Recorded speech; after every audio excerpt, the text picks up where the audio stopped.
Right. And it's hard because my kids, anyway, they get the Amazon catalog. Like, they look forward to that coming, and they study that, and they circle, and then they go back and change their minds, and, like, they hype themselves up so good that, like, it's almost like to a certain point, like, no matter what they get, it's not gonna meet their expectations. Sometimes it feels like pointing those things out.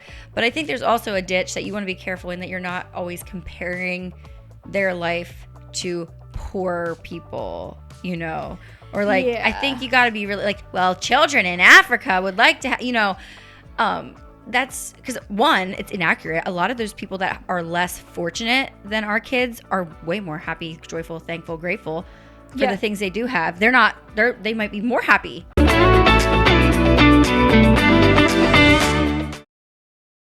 We are coming at you today in pure vacation mode, pretty much, right? Yeah, we're halfway to Delaware. Yeah. This is like a rare maybe it's not rare for you, I don't know, but like this weekend, 4 couples, we are going to the beach in the fall of all times. But I am so excited. We all got babysitters for our children, which is like a feat in itself, and it's gonna be so good. Our last topic was on marriage, and so by the time you're watching this, we've already went and came back. Come and gone. I'm excited. The guys are gonna golf, we're gonna shop, walk. Are we actually going to go to the beach? Sometimes we paddleboard it. It's going to be too cold for that. What? I want to go to the beach. It looks like a beautiful weekend. Okay. Then I'll pack my swimsuit. Or at least... Okay, there we go. At least shorts and a tank top or something. Yeah. I mean, my moo-moo. Oh, man. Yeah, I don't know. I'm excited for a little bit of a getaway. Yeah, I'm excited too. But there's a lot that has to happen between now and Friday. So anyway, excited to film today. Yes. Good to see you again, Jana. Yeah, good to see you. It's been a while. Exactly a week, I think. So before we get into today's episode, which I'm excited for, I think it's a very timely one coming into the holidays and Thanksgiving and all of that. Let's do our Homemaker Hot Takes. Okay, my hot take is that in this world of open concept houses, it's okay if you don't have an open concept house. It's not always the best. Oh, walls are okay? Walls are okay. You know, if I was building my own home, like my cousin, her sister is, I would probably do a lot of open concept. But my house that I have, that I'm blessed with, is not open concept. And I've learned to see some things that I appreciate about it. Yeah. For one, the kids' toys go in the toy room, dining room turned toy room. And I can shut the door and I don't have to see the mess. And I can still feel like my kitchen is tidy and cleaned up. They're not playing with their toys in my kitchen, which is also my living room, you know?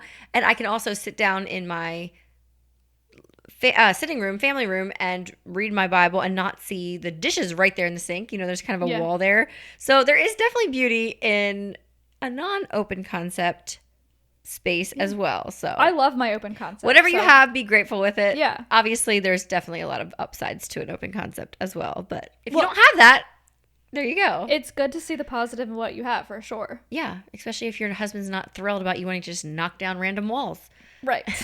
Which I have proposed in the past, and I've learned to just be happy with my closed concept home. Yeah. My homemaker hot take is that, okay, let's say you cook dinner and you have these leftovers. It is okay if you know you're not going to eat it, just throw it out, because it's not any more wasteful than letting it rot in the fridge and then throw it out. You might as well not pay for the energy to keep it cold for 3 weeks before you throw it out. If it wasn't that great the first time, it ain't going to be that great as leftovers. Now, there are some leftovers that I am more than happy to eat, and other times I'm like, yeah, we're not going to eat this. So the chickens get it fresh. My brain's just trying to wrap my mind around that thought. I feel like I just have to save it so I can throw it away later. Right. Why? Like, why? That's the hot take. Just if you, some things, right, you know, no one's going to eat that. Or like maybe you're going away and you know how the next couple days are going to go, and you know no one's going to eat that before it spoils. Don't even pay the money to refrigerate. Just throw it away. It's the same thing.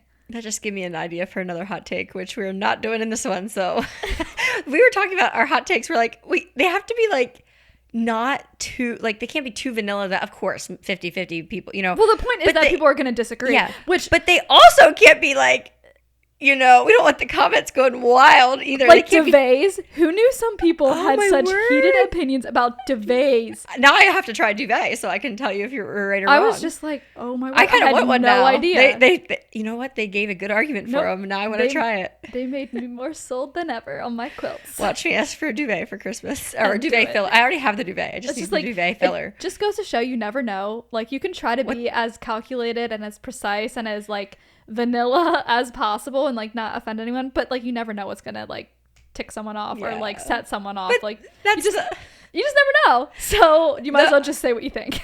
This whole segment is supposed to be for fun. Yes, it is. Don't take it's tongue in cheek, and we reserve the right to change our minds. Right, exactly. And it's our opinion. We're not saying you're wrong if you disagree. Like, we want you to disagree because that's the fun. Yeah, exactly. I think people get it. We're all mature, right? Yeah, we get this. Yeah. And if Jaina changes her mind and has a duvet cover next year, we'll all just be like, she was influenced. Canceled. Oh, yeah. I know. Sometimes it feels like you have to be you say one thing one time, and now you're the poster child for it, and you can never change your mind. But oh my goodness, how boring would life be? Like, it's fun to try and experiment new things. It is. Anyway, okay. So I just wanted to say thanks so much for all the interest and the hype. Is that the word?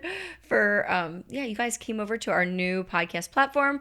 Just a reminder, please subscribe. And if you're watching on like iTunes or Spotify or anything like that, any way you can engage is so helpful. Even leaving a review or 5 stars is wonderful. But yeah, I just appreciate everyone that takes the time to even listen. Like, that's going above and beyond. But if you want some more content, don't hesitate to go follow us over on Instagram. We have an Instagram account called Honey I'm Homemaker that we both jointly post on together. Yeah. Yeah, and we're trying to keep more homemaking specific. Actually, it's not that specific. It's very, if it's on this podcast, it's going to be on the, right. It's fair game. There you go. If it has anything to do with a homemaker, it's fair game. There you go. So yeah, check it out. Jaina, where is your merch? I left it up there. No, you did not. March up there and get it. I want to show them my merch. Jaina handmade me merch. We're working on merch. It's coming very slowly. Don't expect it anytime soon. Maybe by Mother's Day if we're lucky. Oh my goodness. She's like... The truth is, I needed a project and I got an idea and it was fun. It was for fun. Wow. They're just so pretty and they're like spot on. How'd you get the actual like dimensions right? Well, you designed the logo in Canva, and I easily found which graphic you used, so I just kind of matched it up and sized it right, and then printed it out and used carbon paper. That's to what I get it on. Yeah. Never say that we're not multi-talented women, I guess. Oh, yes, we are, for sure. Very industrious, Jaina. But yeah, Megan wouldn't buy me merch, so I made my own. I'm just kidding. It's coming. Good things are worth the wait. Yes, that's right. Oh, my goodness. So today we are talking about cultivating a spirit of gratefulness in ourselves, but more specifically our children. Yes. And I think one follows the other. It truly does. As we were thinking about this and talking about it, I'm like, this is really just how to be grateful yourself. Yes. Because that is the most important. That's key. If you're not grateful yourself, no matter what you try to do, your children are not going to pick it up. Yeah. I think the first step is modeling gratitude. Yes. But we're going to get into some nitty-gritty specifics of this. And I think that we have some great ideas here, like things you can actually do tomorrow, today, things you can say, things you can do. But yeah, I think this time of year, it's so easy to compare yourself, especially I think children do it too, kind of, but parents do it even more. Like, I think so. Oh my word, so-and-so got all that for their kid for Christmas, or oh my goodness, they're going on this exotic vacation, or like, yeah, it's really, the comparison trap is the absolute opposite of what we want to. Right. And it's hard because my kids, anyway, they get the Amazon catalog, like they look forward to that coming, and they study that, and they circle, and then they go back and change their minds, and like, they hype themselves up so good that like it's almost like to a certain point, like no matter what they get, it's not gonna meet their expectations. Sometimes it feels like, and certain kids are different with that too, but it's like, and that's half the fun though, the expectation, the planning, the dreaming, the scheming. Oh yeah, it is half the fun. But sometimes it's like, guys, do you actually buy them any of the things they're circling? I don't remember if I did last year. Like, well, that was one thing I had written down and then I deleted it. Like last year, I spent a decent amount of money on them, like probably too much. I got them a lot of things, but I tried to pick like educational toys or like open, what do they call it? Like open play. Yeah. Like I got foam like stones things that I thought that they would like make little mazes with and jump on, because they do that with my pillows. Why wouldn't they like toys that are made for that? I don't think they played with them once. Ah! I got brain flakes, which they didn't play with for months, but then just recently they did get them out and were playing with them. But like they did pretty good. Like they weren't complaining about what they got, but like they wanted like RC toys and like just toys, you know, like trucks and like don't try to educate me, Mom. Right, like I thought maybe like we'll try to get something like more worthwhile, but I would have actually been better off financially just buying them one or two frivolous toys that they wanted, and I think they would have been more grateful than like, and the point of this is not to like give your kids exactly what they want so that they're grateful, but like it was a lesson for me, like it's Christmas, get them what they want, even if it's not like what I think they need. Like I could have spent less money by just getting them what they wanted. Yeah, I know. It's tough though when your children don't show gratitude and you were excited to give something to them and then I'm not saying they didn't show gratitude. I'm just saying like I think I could have done better in knowing what they would have. I think I did know. I just thought that I knew better. Like the first step obviously is modeling it. But what does that actually look like? I think some things that came to my mind that I was thinking about this. I'm like, oh my word, I'm the worst person to talk about this. I'm such an ungrateful, entitled person half the time. I feel like myself. Like, aren't we all in America? It's crazy. We think life just has to be easy and comfortable and everything. Yeah. But as I was thinking about it, I'm like, there is some things that I do.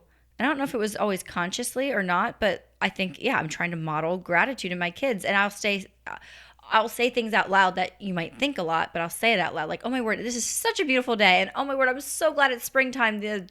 My kids get annoyed at me because we drive down the road and we're like, pretty tree. Yeah. They're like, Mom, stop saying pretty tree. The other day, but it's so beautiful. Yeah.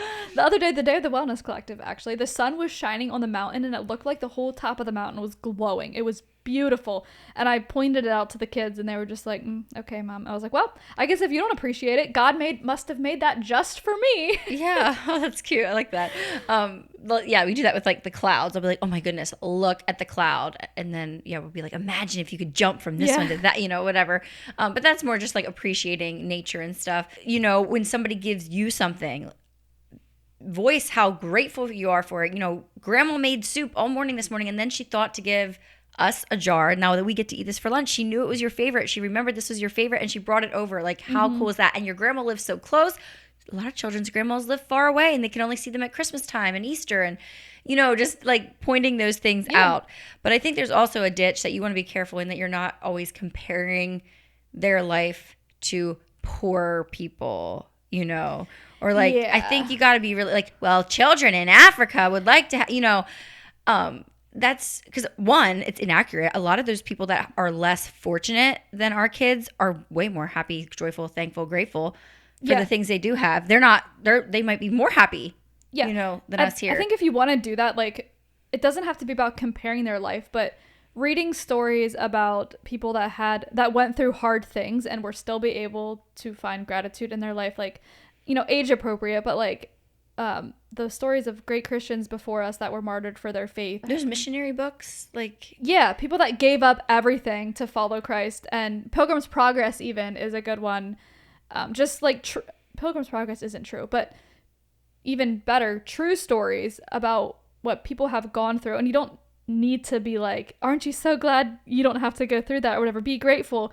But just to give them the concept that like, you don't have to even tell them, just tell the stories, and even if they don't get it then, it'll sink in someday. And just to teach them that gratitude is not about your circumstances or your situation. It is a heart attitude that doesn't change no matter what comes your way. Yeah, and we talked about telling your husband thank you for random things that he's already supposed to be doing and already does. They see the attitude you have towards your husband if you're grateful for, and say that right in front of your kids.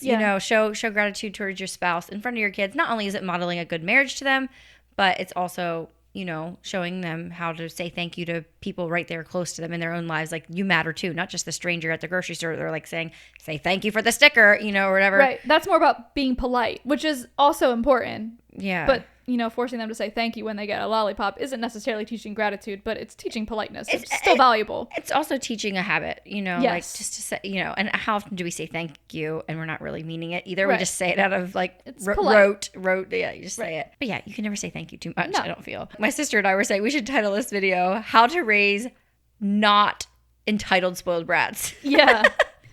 That's the goal. Their offspring of entitled, spoiled little brats sometimes, you know, like we all are that way sometimes. And yeah, calling it out in our own life first is probably the first step. Right. Focusing on gratitude in your own life will go way further than you trying to make them grateful. Like, that's going to be futile if you're not grateful yourself. And if you're like, okay, this week we're going to teach my kids to be grateful, they're gonna feel that right away. Mom has an agenda. Yeah, it's not gonna work. You can try it though. Yeah, but let us know how it goes. But yeah, it's all in the little mundane things. Or like the other day, it stopped raining just so in time we could do something. So it's like, oh my word, God stopped the rain. You know, just little things like that, like voicing them out loud, because it's teaching them how to think.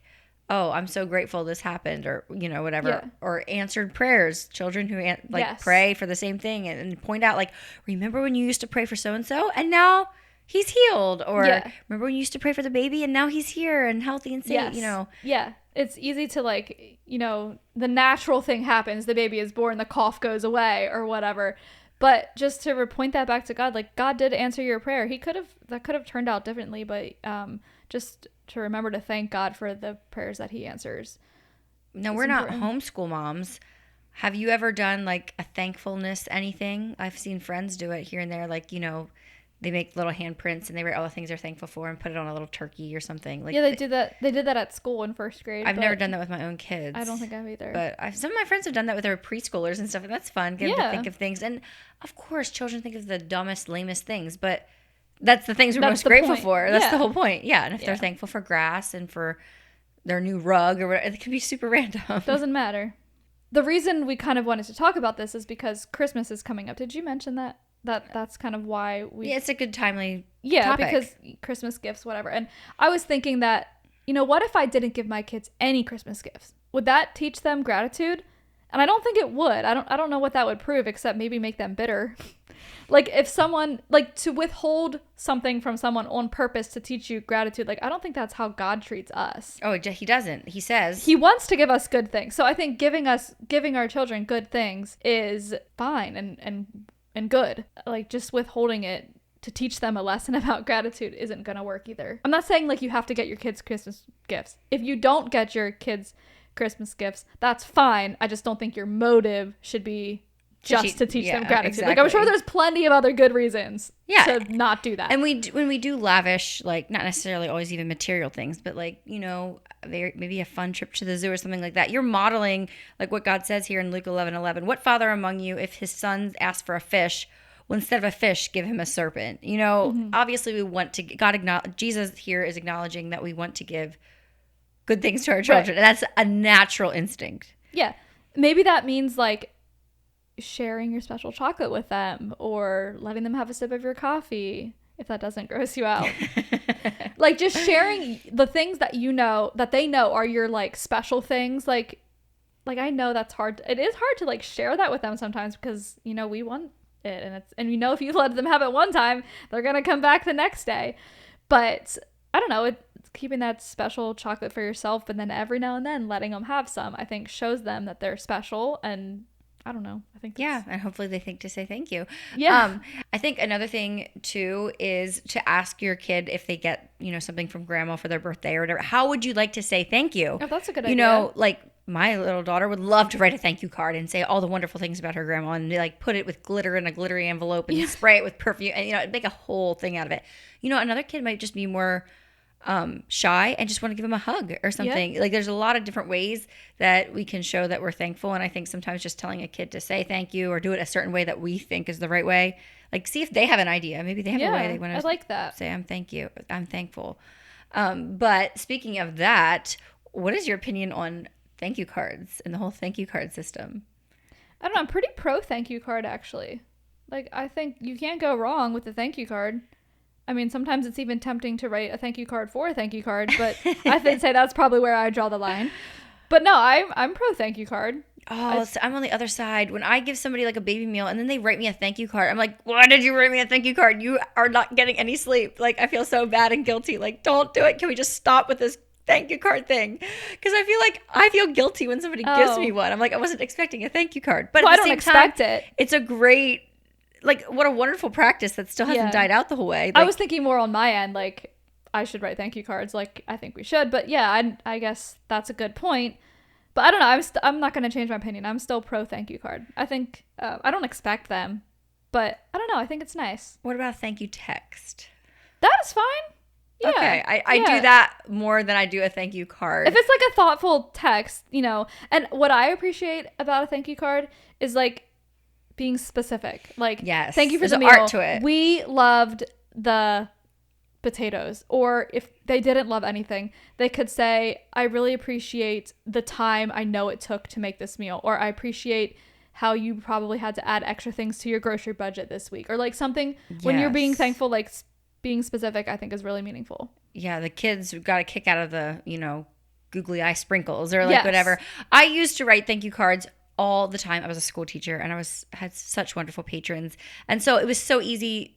I mean, it took a lot of time, but you know, write the thank you card, plop it on the kid's desk. Yes. And the kid takes it home the next day. I think where I like struggle with it more is because then you have to find the stamp and put it in the mailbox. Find the address. Keep it with your stuff so that when you see them, you can give it to them. That's half the battle. Yes. And so I'm just quicker. Like, it will get done if I send a text. Yeah. And maybe you can add like some emojis or something, or like, I don't know, a picture of your family enjoying the meal that you're thanking someone for, or, you know, a picture makes it extra special too. Yeah. Like, or like totally an out of context thank you. Like 6 months later, you randomly think of them when you're drinking out of your special cup they gave you.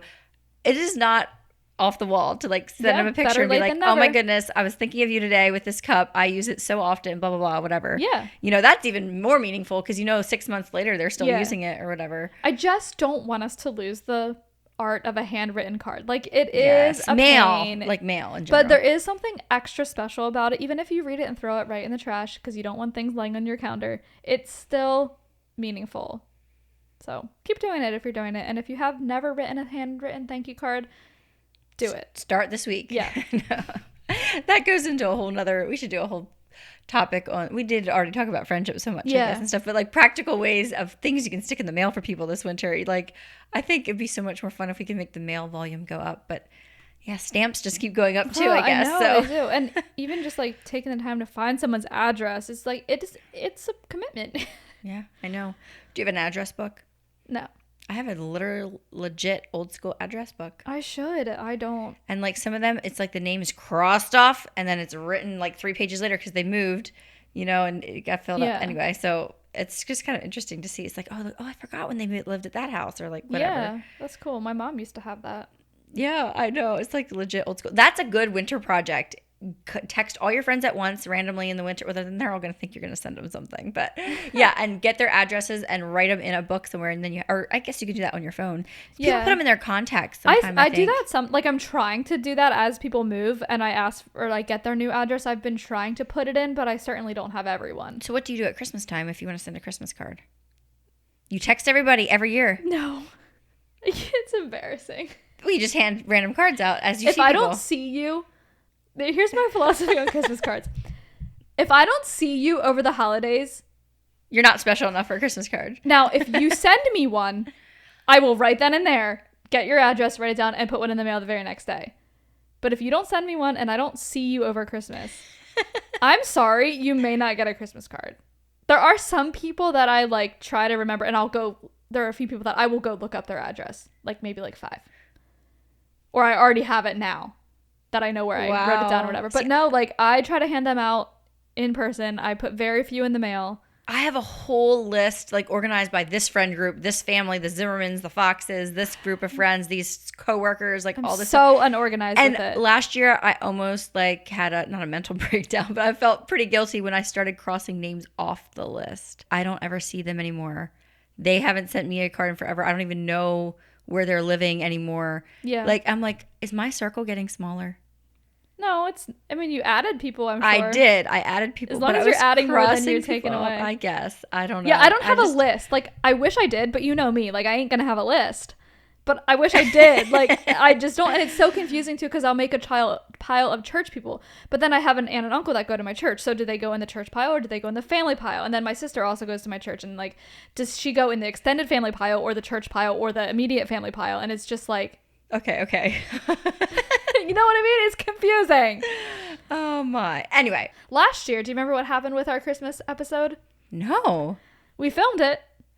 And then Is the that sound the one? took a dump or something, and we never had it. So we never posted We it never at all? posted it. Nope, we had no holiday episode last year. Oh, that's awful. Are you sure we didn't post it, but Nope. without the nice audio? No, because I was wearing that plaid shirt, and it never got seen. Oh my, that's a shame too. I just crying remember that. shame. No, it was my Costco plaid shirt. But no, we never posted it. Wow. Well, then Because the one we re-recorded. what were we talking about? I don't remember. We need to find those notes and just redo it. Yeah, we should. Well, you have it. You have the footage. No, I don't anymore. You don't. Oh, you don't keep it. No. Okay. I don't know, but I know the one we recorded that same night, I think, and then the other one we just skipped. Yeah. We took a break then. Like we took an extra long break, and we never had a holiday episode. That's wow. Well, us little baby podcasters. I know. learning the That ropes. would never happen. Now. No, never. My heart flutters every time when I like stop it or start it. Like, what if I erase everything? Oh, that would be terrible. Oh my goodness. Something else you can just like say quick thank you. Oh, thank you, Jesus. You know, whatever. Like I do that with relief sometimes. Like I crunch over something. I'm like, what did I just drive over? And I'm like, children's toys or something. I think they left their bike and it's like a plastic cup or whatever. You know, saying thank you to God right then and there. Yeah, and I think prayer time should always include something you're thankful for. Like it's easy to come to God with like a whole list of requests. And I think especially children. But when we say our prayers with our kids, we always try to say something that we're thankful for. Like, thank you for Finley. Thank you that he has these special qualities, and we'll list them or whatever. And Finley like prays the same thing back. Like, thank you, dear God, thank you that I'm sensitive and sweet. And it's so cute because that's what he like repeats what we say, which just goes to show like He's what listening. you say, they will model. Oh, another thing is you can pretend to be bowled over with like grateful surprise. My children recently cleaned up the basement and they were down there for like an hour. They were down there giggling, but they were getting along. And I'm like, oh my word, they're goofing off. I'm like, look, I had to run somewhere for something. I showed them the clock. I'm like, when the hand is down at the bottom, it's 7:30. I'm going to be back and I'm going to come down and look at the basement and it better be cleaned up because we're just going to have to get rid of toys if we can't clean up the, blah, blah, blah, blah, blah, the whole mom spiel, right? And I came back and I was genuinely shocked. I went downstairs and it was perfect. It was fine. It was great. Like, and they weren't even like, ta-da, Mom, look how good we did. They were just down there playing happily with a few, like one or two things they did have out and everything else was spotlessly put away. And I was just like literally bowled over with gratitude. And I was like, oh my goodness, okay, we need a special treat here or something. I'm so shocked. And I was very bowled over with gratitude. And I'm like, I need to do that more. Even if it's not that big of a deal to me, like be grateful and like make a big, like maybe funny display of it sometimes just to like to make a point. Yeah. I think it's important to recognize too that being sad or disappointed about something doesn't mean you're not grateful. Adults are allowed to be sad and disappointed about something. And when you are sad or, you lose something terrible happened, like it's okay to be sad. It doesn't mean you're not grateful, but in your grief, in your sadness, it's still possible to find something to be grateful for. And it's actually very therapeutic and very healing to think about things you're grateful for when you go through a hard time. And I think kids, their disappointments are going to seem trivial to us. It's like, oh my goodness, you have so much to be grateful for. Why are you upset because, your toy broke? But it's huge to them. And they are allowed to be disappointed. If we're allowed, they're allowed. How they handle that and how they react is their actions matter, of course. But those emotions, they're allowed to feel them. One time Finley was sick and he didn't get to go to the cabin with the family. I had to stay in with them. And I was so impressed with how he handled it. Like, yeah, sure, he was disappointed, but I tried to make it extra special. Like, he got extra screen time. He had Mom's undivided attention. We had special food, And I tried to tell him, like, yeah, it's okay to be disappointed and sad. Because you were disappointed. Right, I was really disappointed. Probably more disappointed than him. But, we tried to make the best of it. And I tried to teach him to make the best of it. I was telling myself just as much as him. But, like, we ended up having a really sweet time. And it was just, it's just a reminder that it's okay to be disappointed, but still look for the things that you can be grateful for. I remember when we had our last miscarriage, the boys, they knew I was sad. And they were sad too. But I remember just saying so many times, like, I'm so sad. Like, I'm sad about the baby. And I'm so, so grateful that I have you two miracle boys. And it helped. It was like therapeutic for me. And it was so good to remind myself of that, like, these two miracles standing in front of me. And like, that doesn't take away the sadness. We talked about all that before. Yeah. But anyway, it was just something that I thought of when we were talking about this topic. Yeah, and it's easy to go through those emotions in your head, but it's okay to model them to your children. I think. Yeah, I think it's important to. If they never see you expressing emotion, then they're not going to have a healthy idea of how to express their emotion. So I think next we'll talk about a few ways that we can have our children actually give back and be involved with giving back. Sure, they see us giving back and stuff, but is there anything that they can do? And I think something I've been feeling convicted about a little bit lately is, you know, my children hear me sometimes saying about how much work it is to have people over, or like, oh my goodness, we have, you know, that is not a good thing to model at all. Like, we are grateful we can have people into our home and like we have the time to do the cooking this week or like whatever. And so just things like that, complaining out loud, it's like, oops, pricks me. Like, you know, I got to stop doing that. Yeah. Or, you know, even like making sure you show appreciation for your body and that it's healthy and that you can run, and like, aren't you glad, like, you have red hair, it's so special, you have brown hair, that's so special, you know, like appreciation for your body and how it's a tool to be used, and not like, oh, mommy, like, you know, sometimes I never tell my kids I'm fat, but like sometimes I'll be like, I've done really good with this lately, but like I remember I used to like, you know, complain about my body and stuff to Josh, and like the children can hear that. Like, what an awful way to, yeah. And so I really tried to nip that in the bud. I have a girl, so yeah, you probably think about that more than I do, because it is different with a daughter. But I mean, it's good for boys not to hear that either. But yeah. So what are some ways that our kids can give back themselves? Yeah.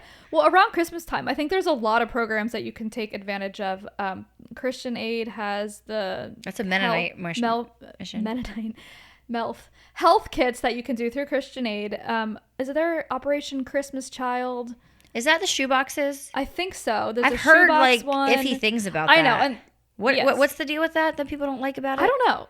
I know that I've heard some iffy things, and you can say iffy things about. But yeah, any organization that we mention, you look into it, you decide if it's something you want to support. There's many, I'm sure you can find one that you don't have a problem with, and if you can't, check yourself.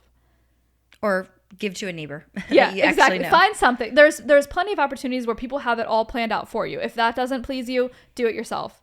But there are different organizations that you can just go to their website and it'll tell you exactly what to buy.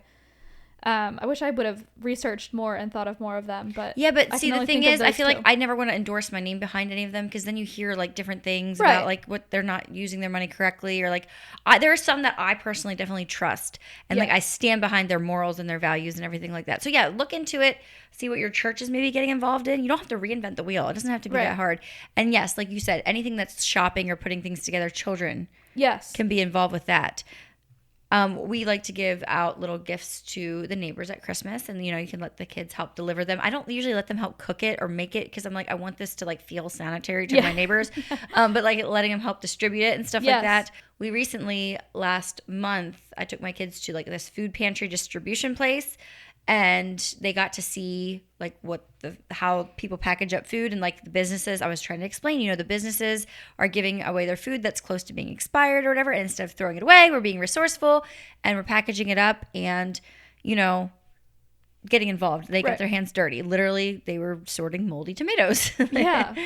I think the key is just to look around you and take the opportunities when they come across to get involved and help a family in need, help a child in need, and to get your kids involved. Also, I think another way is to have them buy gifts for each other.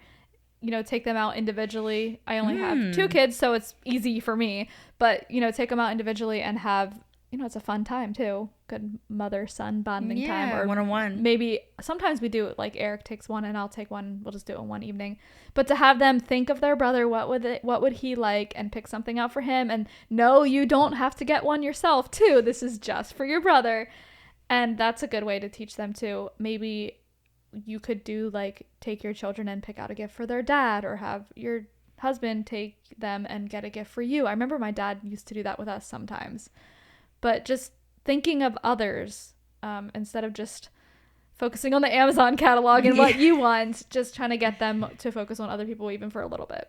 Yeah. And like be a little detective. Think, okay, we're going to go shopping for your sister next week, so start paying attention. What do they like? And like, you know, what might they be running out of? Things like that, just to get them to start to think. Because I'm a terrible gift giver. Like, I feel like it stresses me out. Sometimes I'll see really pretty items or like things that's like, oh my word, that's a perfect gift. And I'll feel like I don't have the occasion to give it.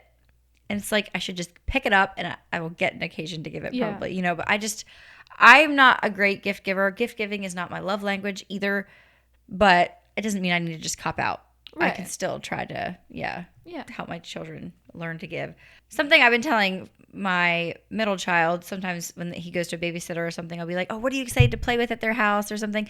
And then I will be like, well, how can you be helpful? Like after breakfast, maybe you can volunteer to clear the table, or maybe you could ask if they need any windows washed because you're such a good window washer, or like whatever. Try to be helpful. I love what Abby Halberstadt says her family motto is. M is for Mama, Abby.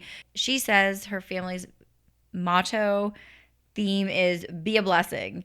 And that starts at home, and then we can look out into further circles, you know. So I thought that's just a really good thought. Be a blessing, short, simple, sweet. And I think that encompasses gratitude too, right? Yeah. I mean, right, ties in. Yeah, and it gives them a purpose. When you feel like you have a purpose and you are worthwhile, like you're doing something that's worthwhile and productive, I think that fosters a spirit of gratitude too.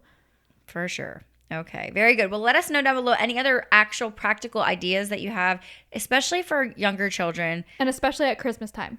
Yes, anything you have, like ways for them to show gratitude or to be a blessing. Yeah. Thanks so much for being here. And we'll see you in the next one. Bye. Bye.